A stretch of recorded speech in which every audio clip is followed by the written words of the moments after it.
అక్కడ లీక్ చేశారు, మీకు కావాల్సిన వాళ్ళకి పేపర్లు ఇచ్చారు, వాళ్ళకి ఉద్యోగాలు ఇచ్చారు. మొత్తం మీద డిఎస్సిలో మీకు కావలసిన వారికి మెరిట్ తప్పించి ఉద్యోగాలు ఇచ్చేటటువంటి కార్యక్రమం చేశారు సాక్షాత్తు ఎడ్యుకేషన్ మినిస్టర్ లోకేష్ గారు.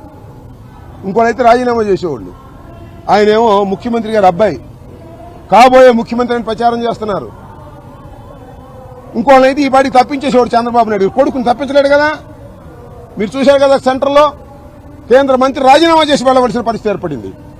ఇలా అన్యాయంగా అక్రమంగా డిఎస్సిలో ఎప్పటి నుంచో ఎదురు చూస్తున్నటువంటి నిరుద్యోగులను మోసం చేసినటువంటి పాపం ఈ రాష్ట్ర ప్రభుత్వానిది, మరీ ముఖ్యంగా నారా లోకేష్ ది అని ఈ సందర్భంగా నేను చెప్పదలుచుకున్నాను. కాదంటే చెప్పమంటాను. నేను ఎందుకు జీవాలు మార్చారని అడుగుతా ఉన్నా.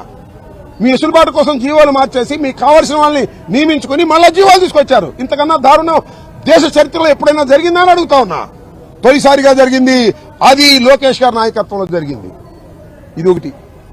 రెండోది, ఉద్యోగాలు ఇస్తామన్నారు. సంవత్సరానికి 4 లక్షల ఉద్యోగాలు. యువకులారా, సంవత్సరానికి 4 లక్షల ఉద్యోగాలు ఇచ్చేస్తాం, నిరుద్యోగ యువకులారా కాసుకోమన్నారు ఎన్నికలకు ముందు. మొత్తం 5 నాళ్ళు 20 లక్షల ఉద్యోగాలు ఇస్తామన్నారు. ఇప్పటికి 2 సంవత్సరాలు పూర్తి అయిపోయింది. ఎన్ని ఉద్యోగాలు ఇచ్చారు? ఇవాళ ఎగ్గొట్టేశారు. మళ్ళీ ఇంకో మాట అన్నారు, ఉద్యోగాలు ఇచ్చేంత వరకు నిరుద్యోగ భృతి ఇస్తామన్నారు. ఏది? నిరుద్యోగ భృతి లేదు, ఉద్యోగాలు లేవు, నియమించిన ఉద్యోగాలేమో మీ తాబేదారులకు ఇచ్చుకుంటున్నారు. ఇంత ఘోరాతి ఘోరంగా ప్రవర్తిస్తున్నటువంటి నారా లోకేష్ తక్షణమే రాజీనామా చేయాలి, సిబిఐ ఎంక్వైరీ వేయాలి అని వైఎస్ఆర్ కాంగ్రెస్ పార్టీ డిమాండ్ చేస్తూ ఉద్యమ రూపాన్ని మరింత బలంగా ఇచ్చేటటువంటి కార్యక్రమం చేస్తున్నాం. ఇది ఈ ఉద్యమ షెడ్యూల్లో తొలి అడుగు. కలెక్టర్లందరికీ కూడా రికమెండేషన్ ఇచ్చేటటువంటి కార్యక్రమం చేస్తున్నాం. ఇది ఉధృతమైన ఉద్యమ రూపాన్ని తీసుకొస్తాం. జరిగిన అన్యాయం, అక్రమం, టీచర్ పోస్టుల కోసం పాపం ఆశపడుతున్నటువంటి అనేక మందిని మోసం చేసి మీ ఇష్టం వచ్చినట్టుగా ఇచ్చుకున్నారు. తక్షణమే ఈ రాష్ట్ర ఎడ్యుకేషన్ మినిస్టర్ నారా లోకేష్ రాజీనామా చేసి చిత్తశుద్ధిని చాటుకోవాలని వైఎస్ఆర్ కాంగ్రెస్ పార్టీన డిమాండ్ చేస్తున్నాం. ఈ కార్యక్రమం 10వ తారీఖు దాకా కొనసాగుతుంది. ఆ తర్వాత కూడా 10 తర్వాత కూడా మళ్ళా రీషెడ్యూల్, మళ్ళీ ఇంకో షెడ్యూల్ కూడా ఇస్తాం. దీన్ని వదిలిపెట్టే ప్రశ్న లేదు. ఇది పెద్ద స్కామ్, రాష్ట్రంలో జరిగినటువంటి స్కామ్. ఈ స్కామ్ కి సిబిఐ ఎంక్వైరీ చేయమని కూడా డిమాండ్ చేస్తున్నాం. ఓకే, ఎందుకు ఎవరు అడిగారు? ఆయన బహిరంగ చర్చకి ఎవరు అడిగారా? ఆయన నేను చర్చలకు వస్తానంటాడు. రాజీనామా చేసి రమ్మను, ఎవరు కాదన్నారు? మేము అడుగుతున్న ప్రశ్నలకు సమాధానం చెప్పమను. నెంబర్ 1, లోకేష్, అంతకు ముందున్న జీవోని ఎందుకు రద్దు చేశావు? మళ్ళా నీ పని అయిపోయిన తర్వాత మళ్ళా జీవో ఎందుకు క్యాన్సిల్ చేశావు? అంటే ఏంటో తెలుసా?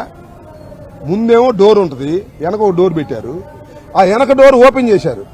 దానిలో దొరబట్టిన తర్వాత మళ్ళా డోర్ మూసేశారు. ఫస్ట్ జీవో దొరబట్టడానికి, ఆఖరి జీవో డోర్ మూసేయడానికి. అంటే నీ వాళ్ళని వెనక డోర్ నుంచి తెచ్చుకొని మళ్ళా డోర్ మూసేశావు. దీని ఒక్కదానికి సమాధానం చెప్పు నాయన నారా లోకేష్, దీని ఒక్కదానికి సమాధానం చెప్పు. ఎందుకు అంతకు ముందున్న జీవోను మార్చావు? మళ్ళీ పని అయిపోయిన తర్వాత ఆ జీవోని మార్చేసి పాత జీవో ఎందుకు తీసుకొచ్చావు? Is it not a valid question? ఈ వ్యాలిడ్ క్వశ్చన్ సమాధానం చెప్పడు కానీ చర్చకు వస్తాయంట. ఇప్పుడు ఈ రాష్ట్రంలో చర్చలు జరిగినాయి. ఒకవేళ చర్చకు వస్తామని మేమన్నా కూడా పోలీసు బందోబస్తు పెట్టి ఇందా గేట్ దగ్గరికి రానిలే మమ్మల్ని. వాళ్ళు చెప్పాం, అబ్బాయి మీరు మంచిది కాదు, మేమేం చేయమని శుభ్రంగా వస్తామని చెప్పాం. పోలీసులు పాపం ఏం చేస్తారు? వాళ్ళు చేస్తున్నారు పైనుంచి ఒత్తిడి వల్ల. కాబట్టి నేను చెప్పదలుచుకుంది ఏంటంటే, చర్చల పేరుతో డైవర్ట్ చేస్తున్నాడు నారా లోకేష్. అసలు నీతో చర్చలు చేయడానికి ఎవరు సిద్ధంగా లేడు. అసలు దీనికి సమాధానం చెప్పు. చర్చలు అంటే తెగకూడని ఏదన్నా ఉంటే అది చర్చల్లో. ఇంత స్పష్టంగా మేము చెప్తున్నప్పుడు చర్చలకు వస్తా అని చెప్పి ఊరికి కింద పైన ఎగురుతున్నావు. అదన్నీ కుదిరే పని కాదు. రాజీనామా చేసిరా చర్చలకి, మేము చర్చలకు సిద్ధంగా ఉన్నామని కూడా ఈ సందర్భంగా నేను చెప్పాను.